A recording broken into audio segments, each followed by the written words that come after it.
mística alemana, como habíamos dicho. Y Eve, digamos, es diosa de la juventud, porque siempre la enfermedad empieza en la adolescencia, entre los 18 a los 22 años. Bueno, freñamente y vamos a ver cómo, también, ¿no? ¿cómo? Un poquito antes también. ¿no? Sí. El segundo año, claro, muchas veces el segundo o tercer año es un... Sí. Y, lo que dice Hecker es, por lo general arranca en los 18 o 22 años, que es la época de la reacomodación del yo. Cuando el adolescente está conociendo su cuerpo, que aumentó de tamaño, que se empieza a socializar, que hay toda una cuestión que deja de ser nene para ser adulto, en ese momento, cuando todavía la personalidad del adulto no se ha formado, ahí irrumpe el proceso esquizofrénico. Entonces, ¿qué nos queda? Nos queda como, muchos clásicos dicen, como un paciente como en la edad del pavo, un poco, con muchas risas, inmotivados, chistes obscenos, y son como los eternos adolescentes, dice, se quedan ahí en esa edad. Y él vuelve a decir, el proceso mórbido, Hecker, limita el desarrollo mental posterior y provoca el debilitamiento mental como resto de la fase pubertaria, como que queda ahí, la fase de esta... Suele arrancar con síntomas melancólicos, que es lo que decía Alejandro, como con tristeza, y hoy día, si leemos actualizaciones, sabemos que un chico con depresión tenemos que ver que no sea un esquizofrénico, o sea, la depresión en la adolescencia siempre hay que tener mucho cuidado que no sea el inicio de una esquizofrenia. Esto ya lo decía, creo, hace más de 150 años, ¿no? Por eso está bueno leer estos libros. El libro de Hecker también se consigue, es un artículo en realidad que es muy claro, muy prolijo. Dale. Y otra vez que vamos a ver cuál es la esencia del cuadro. La primera descripción en negro es del artículo de Hecker. Y él dice, bueno, hay una necedad específica, hay bromas obscenas, hay una actitud necia, como un adolescente ahí, con una cuestión muy pueril. Pero estos quizás son pacientes de 50 años, ¿no? De 40 años. Disociación del contenido del pensamiento, o sea, cuando lo tenemos a los 20 años,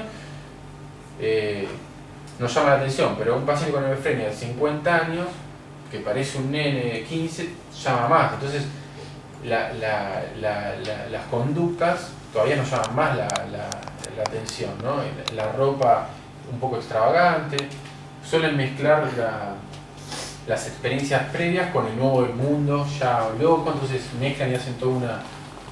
en el lenguaje es toda una habla extraña, extravagante, como dice ahí, tendencia a la actividad exagerada y extraña, se expresan las conductas sin sentido, ahí está la desorganización de la conducta que llamamos, ¿no? De conducta sin sentido, ni razón, y Hecker describía que suelen tener gusto por el vagabundeo. Pues, muchos pacientes que lo vemos, ¿no? Que piden plata en la puerta del hospital, y le preguntamos y no saben muy bien por qué están pidiendo plata.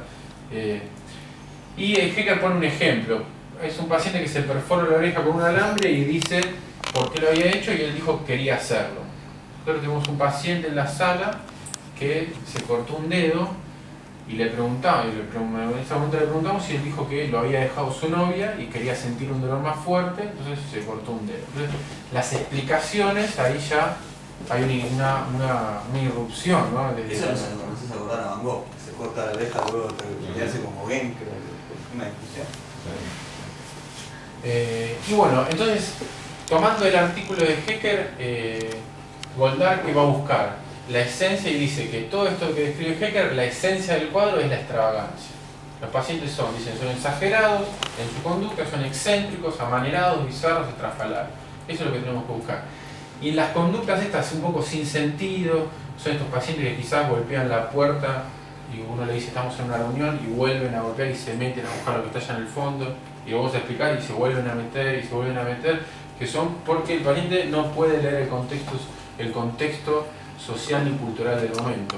Por eso se visten de forma estrafalaria, y eso es lo que Mayakovsky, que después lo vamos a ver mejor, llamaba demencia pragmática. El hebefrénico llega a una demencia pragmática porque no puede leer el contexto.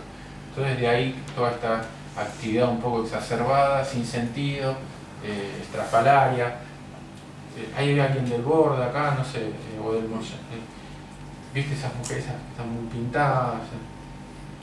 Esto también es como una orquesta sin director. Sí. Y después, bueno, la escuela suiza, Bleuler, varios. ¿Cómo? Bloiler, que estudió, fue compañero de Charcot y Magnan, le otorgan la cátedra de psiquiatría de Zurich, ¿no? Y él tiene como ayudante a Jung, entonces Jung le va a pasar todas las ideas freudianas, entonces lo que va a hacer es, Bloiler es como una reinterpretación de la demencia precoz y va a decir que va a buscar un poco más, no solo la descripción, sino él dice, bueno, vamos a ver un poco más, y se queda y va a ver un poco más. Ayudantes fueron Miss Wagner y Minkowski.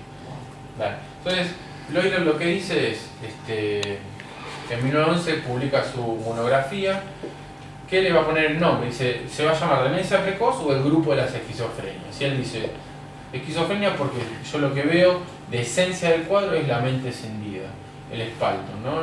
El quiebre ese en la imposibilidad del paciente de las miles de asociaciones que hacemos nosotros para hacer cualquier cosa, para mirar una pared, eso está perturbado. Entonces le va a poner ese nombre.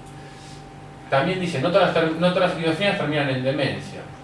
Y él dice, llama esquizofrenia porque espero demostrar que la dislocación de las diversas funciones psíquicas es uno de los caracteres más importantes. O sea, él no dice, lo fundamental es el derrumbamiento de la inteligencia, de la voluntad, ¿no? Él dice, el problema acá es una cuestión en la asociación.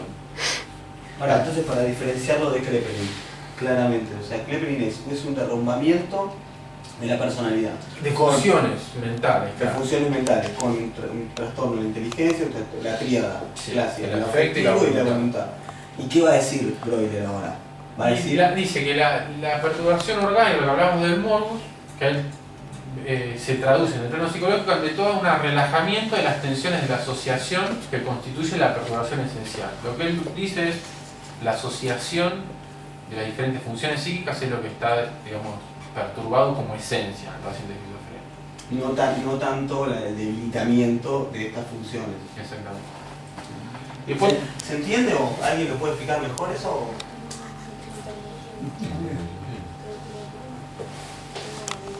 bueno, entonces él lo que va a decir es, hay síntomas fundamentales, que son las 4A de Bloiler, y los síntomas secundarios. Entonces él dice, lo que decíamos, fundamental es encontrar, para hacer un diagnóstico de esquizofrenia, la perturbación en la asociación, en la afectividad. Esta afectividad que es que no concuerda con lo que está transmitiendo el paciente, ¿no? La ambivalencia que puede ser tanto en la afectividad como en el pensamiento de querer y odiar a alguien en el mismo momento, y la ambivalencia también, digamos, en la voluntad de querer y no hacer algo al mismo tiempo, y el autismo, que podemos ver un poco mejor. El autismo que es como el paciente que se aísla del medio, se encierra.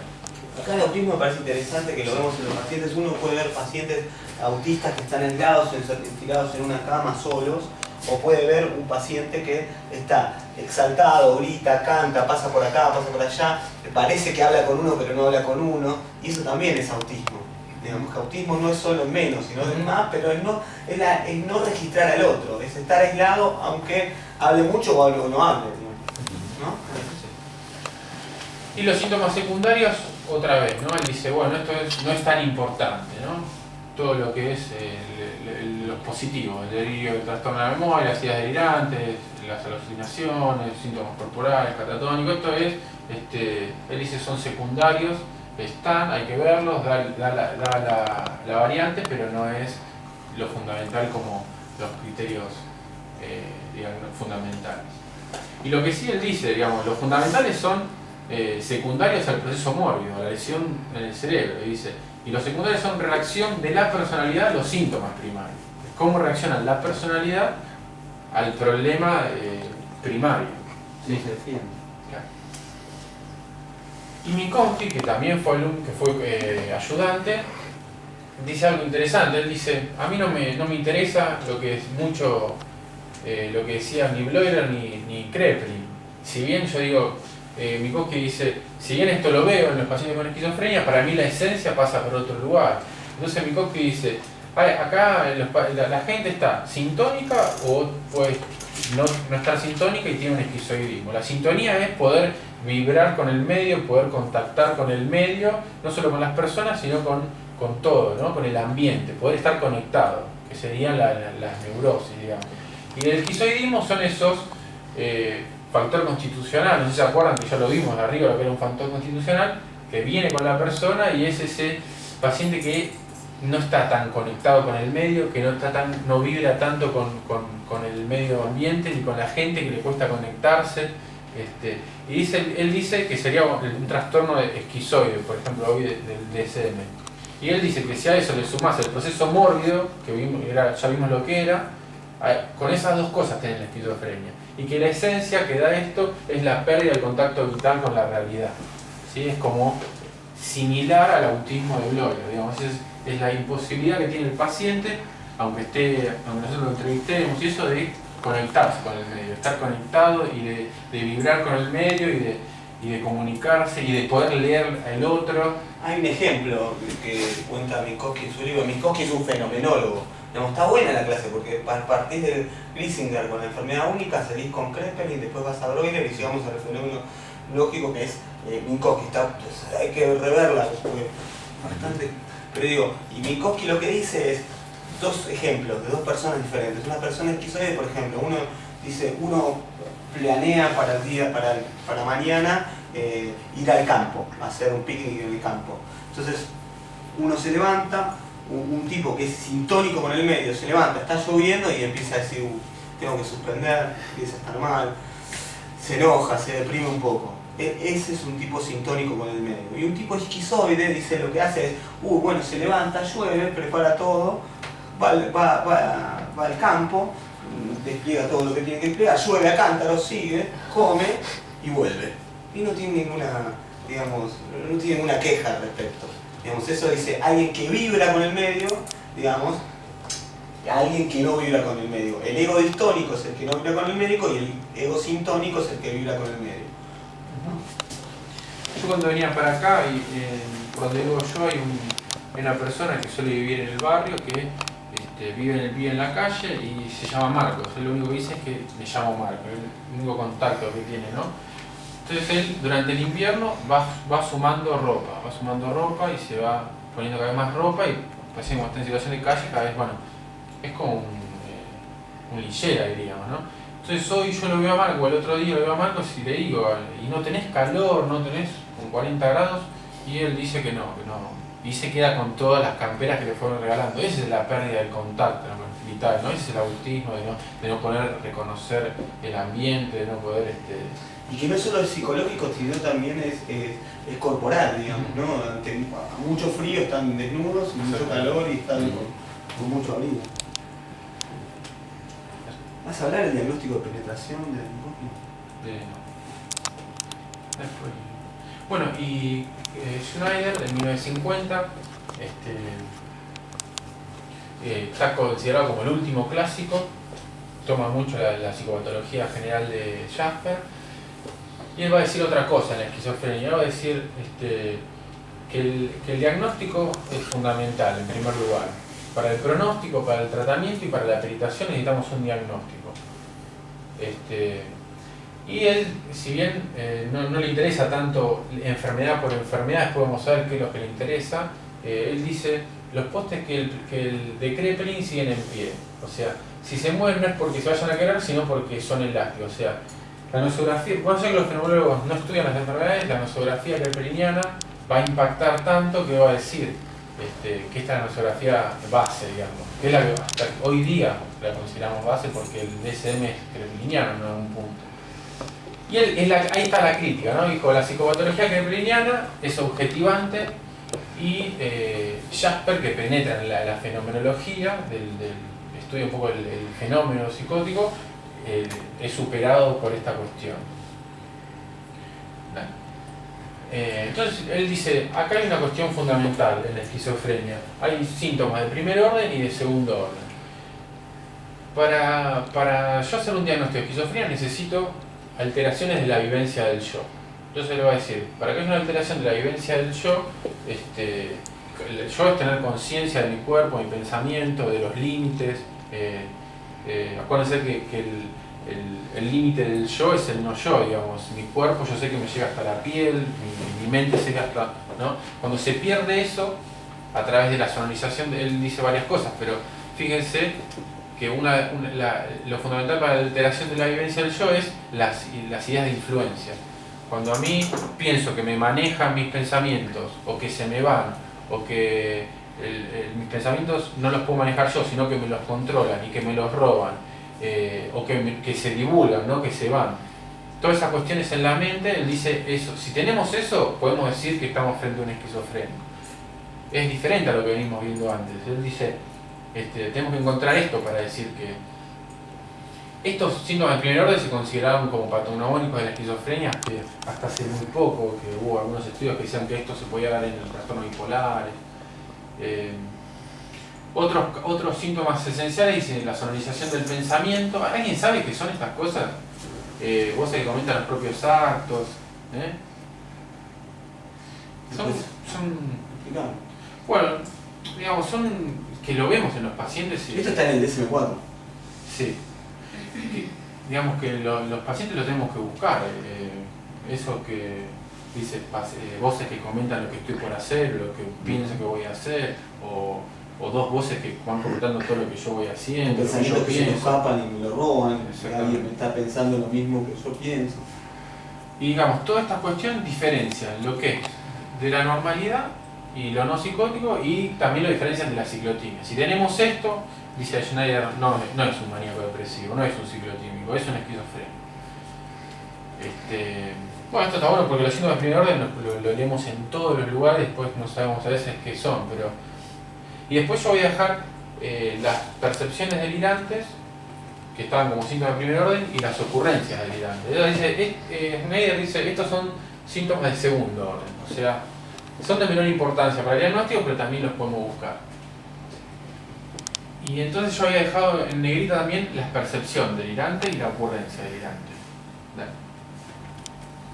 ¿Qué es una percepción delirante? Digamos, el paciente que empieza a sentir que, digamos, que el lugar se empieza a transformar un poco, que hay como un humor un poco exaltado, que no sé lo que pasa, que hay como una cuestión que todavía no tiene nada de significado, pero yo sé que algo se está transformando, que hay algún ruido, todavía no hay ruidos, pero no. Ese, digamos, es el humor delirante, el temple delirante, que muchos autores decían, secundario a eso viene la percepción delirante. Schneider dice no es secundario a eso, sino que la percepción delirante está incrustada en ese humor. Y la percepción delirante es una de las formas que tiene el psiquismo de la personalidad de responder a la psicosis. Él dice, esto es una cuestión que tiene dos miembros, digamos. La percepción delirante, yo observo que el cuadro ese está ahí, ese sería el primer miembro, y el segundo miembro es que yo sé que Alejandro me lo puso ahí porque me quiere hacer daño. Entonces ahí está la cuestión de, ya cuando aparece esa forma en la psicosis, el Schneider va a decir, eso es esquizofrenia. ¿Esto tiene que ver con el tema de Conrad? Sí, digamos, el humor delirante tiene que ver más con el tema de Conrad, ¿no? El tema es de la perplejidad. Entonces él dice, la percepción real recibe un significado anormal, o sea, la percepción del primer miembro está bien, o sea, yo veo que es un cuadro, que es un cuadro, una foto, pero lo que pasa es que yo lo reinterpreto de forma patológica y siempre con dirección al yo autorreferencial, porque el delirio siempre empieza con una cuestión, cualquier delirio con una cuestión hacia el yo. Bueno, es una vivencia de significación anormal y cuando tenemos esto podemos decir que estamos frente a una esquizofrenia. Y acá está, digamos, cuando esta percepción es comprensible desde un estado afectivo, no es una percepción delirante, sino que es una reacción vivencial. Si por ejemplo yo acá estoy muy asustado, porque está todo oscuro, no hay luz, y escucho un ruido y pienso que es un ladrón, digamos, eso no es un delirio, sino que como mi afecto está en una cuestión de confianza y de temor, yo puedo pensar que serían las que hoy llamamos, digamos, catatimias. Esa sería la percepción delirante.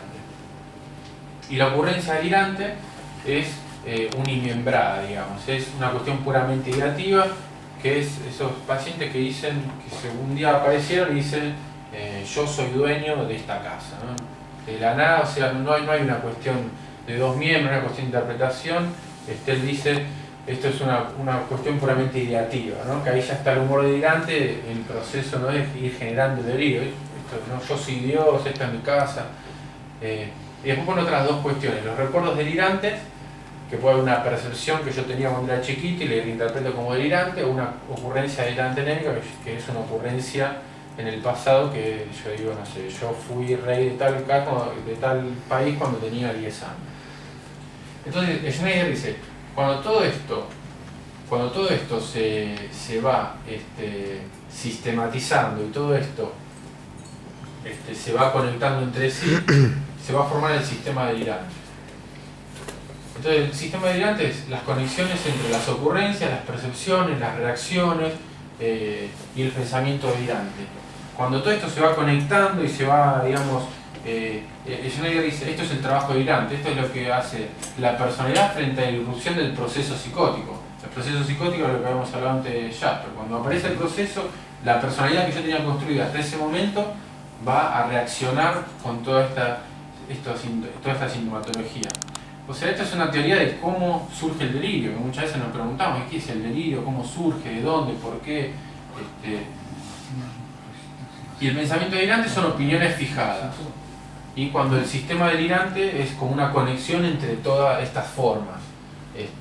La forma sería la ocurrencia, el delirio. Y él dice, cuando tenemos un sistema delirante, podemos hablar de que estamos frente a una parafrenia, o sea, una esquizofrenia paranoide, donde hay un delirio mal sistematizado, polimorfo, pero el delirio parafrénico es este sistema delirante, digamos. Entonces, ya vamos terminando, pero para el problema diagnóstico de la... un poquito mejor, digo, tenés el sistema delirante, pero deja, o sea, digamos, la esquizofrenia es el espaltum, se atraviesa toda la persona, digamos. Claro. En la parafrenia no, hay un sistema delirante mal sistematizado, claro, pero que no toma toda la personalidad. Esa es la distinción. Sí, ahora vamos a ir viendo, sí, exactamente. Para la parafrenia hay que diferenciar ciertas cosas. Hay que diferenciar de la esquizofrenia tardía, de la parafrenia tardía y de lo que queremos hablar como parafrenia, que no está más en el DSM, que son estos trastornos delirantes crónicos mal sistematizados. Hay una creencia extendida de los psiquiatras sobre que la rareza de este cuadro, entonces eso, sumado que no está en el DSM, no hay forma de validarlo, como que fue desapareciendo, pero los pacientes con los parafrénicos los vamos a encontrar en la clínica, sobre todo los que trabajamos en hospital o en salas de internación, los parafrénicos existen, digamos. Dale. Bueno, esto, nada, digamos, varios autores ponen como criterio el tema de la edad, pero lo que a nosotros nos interesa no tiene que ver con la edad, por eso descartamos la psicosis tardía y nos quedamos con las parafrenias. Ahí cuando vos decís el parafrénico existe, lo que quiere decir en realidad, mejor dicho, es estos cuadros que se llaman parafrenias se ven, existen. Claro. Digamos, se puede ver en el consultorio privado también. Yo he tenido pacientes que están muy bien, que funcionan muy bien, que tienen una familia, qué sé yo, pero cuando tocas en un punto se despliega todo un delirio paranoide, que si no lo tocas no aparece. Pero no es que existe el parafrénico, existe esta modalidad de presentación que se llama parafrenia. Eso es para no confundir con la psiquiatría clásica que estigmatiza, sino si lo vemos también nos puede ayudar mucho para saber cómo tratarlos, ¿no? Y hablar con la familia y decir, bueno, pasa esto, si no se toca esto no pasa nada. Parece que es importante. No, es importante porque a veces uno dice en el lenguaje común de la profesión, dice cosas pero que no son consideradas como la psiquiatría. La psiquiatría considera las enfermedades como estados agudos y estados crónicos, pero nunca define una enfermedad por la esencia, como cualquier rama de la medicina. Nosotros no decimos es esquizofrénico, decimos tiene una esquizofrenia crónica, sabemos que quizás no se cure, lo sabemos, pero nunca definimos por esencia, no decimos, no le ponemos la etiqueta de es tal, es neurótico, es psicótico, no, decimos tiene una enfermedad que es esquizofrenia, que es crónica, eso está bueno. Antes que termine, ¿no? Una cosita quiero decir. Yo mientras iba dando la clase me di cuenta que algo no dijimos, que tiene que ver con que todo es, hace 3 años que venimos haciendo un espacio que es lectura de clásicos. Nos juntamos una vez por mes en un bar, ahora nos juntábamos acá este último año y leíamos un libro, donde fueron un libro por mes, donde fue apareciendo Schneider, donde fue apareciendo Minkowski, donde leímos a Kraepelin, donde leímos a Clarenbeau. Digo, de alguna manera, este año empieza Henry A, creo, que está a cargo del coordinador general es Federico Pavlovsky, después está Leandro, está Julieta, estoy yo y está Mariano Furman, ¿no? En la coordinación. Quiero decir porque también estas clases se hacen después de 4 años de leer y leer y leer y leer y tratar de entender entre todos de qué se trata. Es un chico, ¿no? Están invitados. Bueno, para la psicosis, digamos, delirante crónica, hay que remontarse a la escuela francesa, pero no lo vamos a hacer ya en otro momento, ¿no? Porque es como todo muy tedioso hasta llegar a lo que hoy día se llaman esquizofrenias parafrénicas. Pero básicamente, digamos, Magnan, que toma la teoría de la degeneración, va a describir diferentes delirios, pero lo importante de Magnan es una cuestión en cuanto al delirio de Magnan, que él dice, esto es sistemático, pero ¿por qué? Porque tiene 4 fases, una de interpretación, otra de que me persiguen, ¿no? De persecutoria, grandeza y la demencia.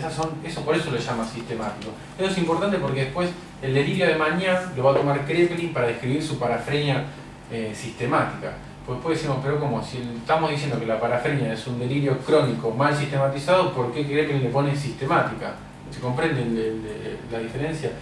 Entonces, él dice, yo tomo el nombre de sistemático porque tomo la base del delirio de Magnan. Es importante porque si no, sistemático no sabemos a qué nos referimos. Decimos, cuando se habla de sistemático, en un momento quiere decir en un delirio sistematizado, claro, que es coherente, que se entiende. Claro, pero viste que acá se habla de otra cosa. Exactamente, viste que la definición es delirio crónico mal sistematizado. Entonces, ¿por qué le voy a poner sistemático? Porque no es sistemático exactamente, de la ¿no? paranoia, Exactamente. la paranoia, es otra cosa. Exactamente. Bueno, y el concepto de parafrenia entonces es en la octava edición Kraepelin lo dice claro, es una forma intermedia es la cuña, ¿no? entre la paranoia y la demencia precoz. Es la cuña que está ahí, ¿no?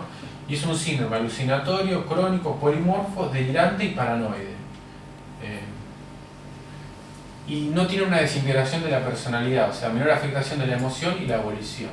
O sea, la esquizofrenia no necesitaba ser alucinatoria, ni tampoco delirante para ser esquizofrénica. Claro. Pero sí era un espaltum en toda la personalidad. Ahí está la diferencia. Exactamente. Y después las 4 variables diferentes se diagnostican más por la forma del delirio, el mecanismo del delirio, que por el contenido en sí del delirio. Y las sistemáticas son esos pacientes que tienen un humor un poco irritable, son un poco hostiles porque se sienten perseguidos, pero después son altaneros porque se sienten tienen ideas de grandeza.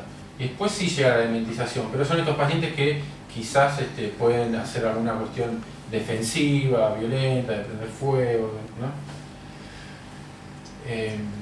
Que suelen ser esos pacientes que decimos que, por ejemplo, que son paranoicos y que en un momento determinado le prendió fuego la casa al vecino. Entonces, ¿por qué le invadió la casa? Y nosotros tenemos que tener en cuenta que la psiquiatría clásica lo dice claro, la paranoia está protegida el ambiente donde vive el paranoico. O sea, si usted tiene un paciente que entra, que le dicen que el vecino entra y le mueve las cosas, que es muy común eso, le mueve las cosas, le roba, no sé qué, eso es más probable que sea un parafrénico que un paranoico. El paranoico es como mucho más fino el delirio y no está invadido el límite de su casa.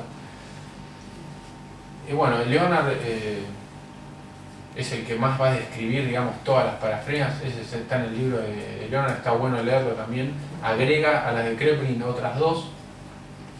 Y una palabra de parafrenia afectiva que es súper interesante, que se ve mucho, que es similar a la sistemática. No es lo mismo, pero es similar. Digamos, son pacientes que tienen un quantum patológico de afecto puesto en el delirio. Entonces, si me siento perseguido que mi vecino me va a hacer algo, voy y hago mucha denuncia, voy y me defiendo, voy y le golpeo la puerta y puedo pasar como a una actividad un poco más defensiva, ¿no? Es como, son esos pacientes que los contradecís y se irritan muchísimo y se enojan y explotan, ¿no? Está bueno leerlo, sí. Y Henry, lo que dice, digamos, de las parafrenias, está bueno porque él engloba un concepto que después nos queda claro a nosotros. Porque él dice, las parafrenias lo ubica dentro de los delirios crónicos, en el punto 3, donde dice psicosis fantástica. Y él dice, y si vemos ahí, dice sin evolución deficitaria. Entonces, pues nosotros estamos diciendo que tiene cierto déficit. Él lo aclara igualmente, que en las parafrenias de Kraepelin pueden terminar en una esquizoafasia, que es una forma de ir deteriorándose. Y él dice, hay una integridad paradójica a la vida y hay un pensamiento paralógico, digamos. Esto es el concepto de vivencia en dos mundos, porque el paciente está integrado en la vida, puede a veces mantener su trabajo, su familia, pero tiene un delirio que es bastante frondoso, digamos.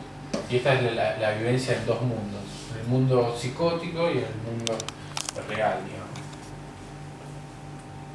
Y para terminar, digamos, el concepto es mujeres, por lo general son mujeres, pero son mayores de 30 años, pacientes que enferman de forma procesual. Es como un repaso de todo lo que vimos viendo. Forma procesual de Jasper, a diferencia de la paranoia que era desarrollo, hay una interrupción en la continuidad histórico-vital de la personalidad, el trabajo delirante que realiza la personalidad ante la irrupción del proceso psicótico, organiza el error patológico de pensamiento en un delirio primario. Eso del delirio primario también es un concepto fundamental, que el delirio es primario y no es secundario a otra cuestión. Y el delirio es poco sistematizado, ideas inverosímiles, mecanismo suele ser imaginativo y alucinatorio, y es crónico. Y es psicosis irreversible con menor defecto, que sería un déficit neurocognitivo, que las formas juveniles de esquizofrenia o eufrenia. Listo, termino. Bueno. No, esto quería decir, antes de terminar, agradecer sobre todo a Derito, Donoli, Pavlovsky, Alejandro Garín y Rebo, que son, digamos, médicos que incentivan, en mi caso particular, que me incentivan mucho al estudio de la psiquiatría clásica y te dan el motivo de por qué estudiarla, y les recomiendo que si pueden ir a rotar con estos 5 médicos, van a aprender muchísimo. Pero antes de terminar y aplaudirlo, si uno tendría que empezar, ¿vos qué libros aconsejás? 4 libros para leer durante un año, por ejemplo, el primer año de concurrencia o residencia. No, lo que hacemos en la residencia, digamos, es leer, aunque sea un poco aburrido, que sea en primer año, es el DSM, el Kaplan, y después ir estudiando a la par estos otros libros. Pero por ejemplo en esquizofrenia, ahora vamos a empezar a estudiar el Tratado de Lieberman, y vamos a empezar por el final, digamos, por el problema de porque todo esto que vemos después se ve mucho en los libros actuales, por ejemplo en el déficit neurocognitivo. El déficit cognitivo y el déficit en la cognición social tiene que ver mucho con lo que venimos hablando. Entonces leemos eso, leemos a Minkowski y tratamos de ir, y después, digamos, yo creo que para arrancar son esos libros. Y una cosa para ir terminando, la clase estuvo excelente, ¿no? Pero ya lo vamos a aplaudir. Pero sí me parece que esto sí nos enseña cómo tratar, a qué vamos a ver, nos va a ayudar a pensar cómo vemos al paciente, qué le podemos exigir, qué no podemos exigir, hasta dónde vamos. Me parece que tenerlo en la cabeza no es lo mismo que no tenerlo. Con esto me parece que no queremos decir que esto es lo único que hay, sino que en los primeros años uno arranca con esto y después puede ir hacia otros lugares y volver, ¿no? Son como libros que uno tiene que tener. Bueno, le agradecemos a Ana Lorena, que la clase es excelente. ¿Y la próxima quién viene? Tornese, Elba Tornese. ¿De qué va a hablar? Neurociencia aplicada a la psicosis. Bueno, gracias. El libro de Derito lo conocen, ¿no? Es muy bueno. El libro de Derito, que aparte tiene la ventaja que se baja gratuitamente. Sí. ¿Alguien quiere decir algo? Claro. ¿Alguien quiere decir algo? Sí, pero ¿Cómo se va? Sí. El libro, vos ponés la psicosis, Derito, Monchablón, y hay un sitio, lo bajás el PDF, que si querés lo imprimís, es un libro algo así. Juli, Digamos. Me gustaría leer igual. Yo lo tengo. ¿Eh? No sé qué lo Sí, veo. ¿Alguien quiere hacer un comentario, por favor? Nosotros esperamos que usted haga un comentario. Ahora creemos que a No sé nosotros qué le pareció. nos interesa Me más la pareció crítica. una descripción formidable, es bueno apelar a estas cosas, y yo lo que pensaba es algo que para mí es muy, muy importante, que se denominó de otra manera, pero que sería hablar de la restitución evolución psicótica.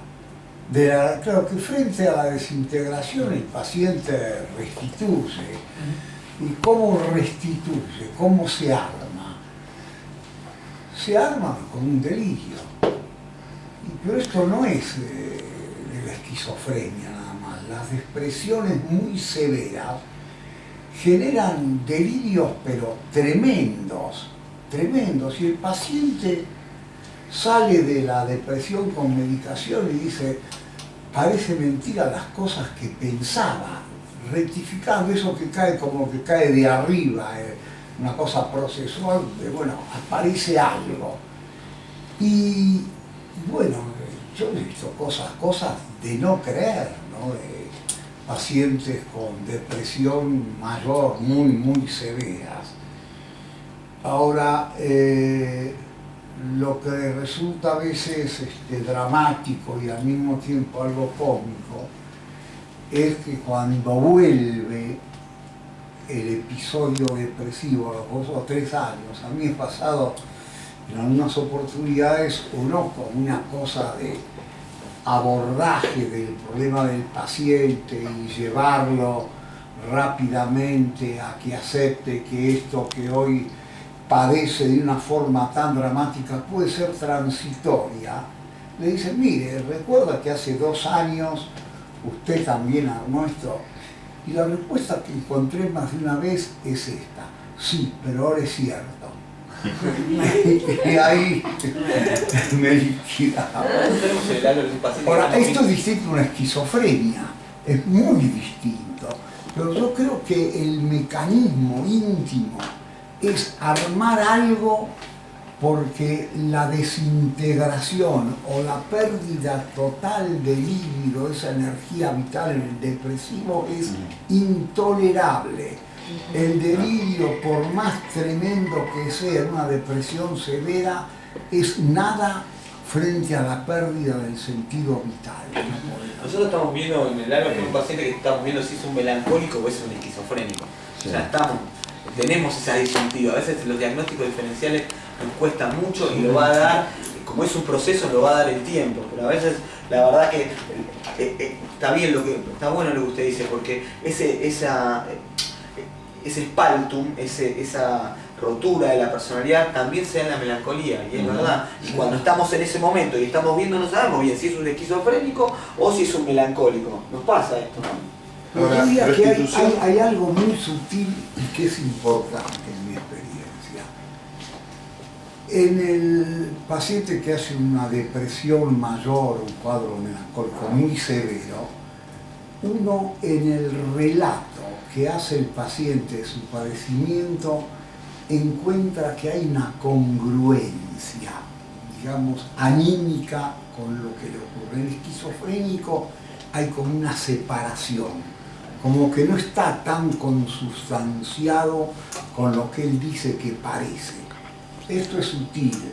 Esto me hace pensar también en lo que vos hablaste de lo que se llamaba efecto esquizofrénico, esos síntomas negativos, esa dificultad del paciente para poder conectarse con los demás una vez que pasó el episodio agudo, y que es un problema de carencia o de déficit de la llamada teoría de la mente. No sabe leer al otro, no lo sabe leer. Y hoy día los estudios que se hacen con la oxitocina han descubierto cosas formidables. No sé si conoce el tema de la oxitocina, que bueno, tiene una doble acción periférica y una acción central donde funciona como un neurotransmisor. Y se han hecho test para evaluar la capacidad de conexión con el otro. El test de la mirada, se los cuento por el que no lo conoce. Es un test que consiste en sacar fotos donde evidentemente el sujeto fotografiado trasunta un determinado estado anímico: seducción, odio, agresión, tristeza profunda. Se recortan los ojos. Entonces le dan a los pacientes o las personas con las que se hace la experiencia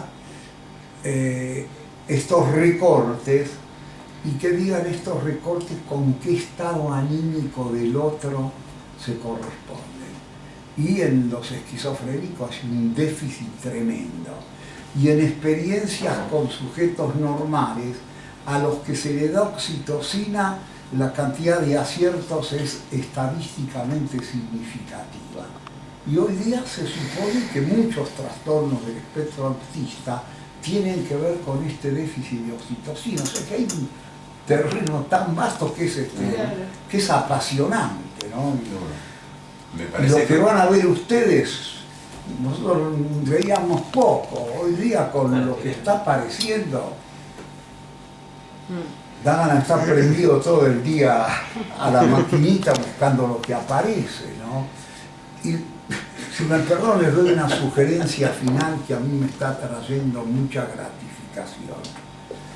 Uno tiene Medline como una referencia y si a uno le interesa el tema va al artículo de fondo. Yo me suscribí a todas las especialidades de Medline. Yo recibo como 10, 15 mails por día. Y hay una línea chiquitita que dice de qué trata. Entonces uno se encuentra con cosas como estas, que y uno como terapeuta lo ve, uno toma una persona grande y esta persona habla que está muy insatisfecha porque su capacidad vital está reducida, ya no camino como antes. Y un artículo que me llegó de Medline un mes atrás decía que en realidad esta dificultad para caminar de las personas mayores pone 63 años como corte. No sé por qué 63, que a partir de eso aparece una dificultad para caminar. Pero que esto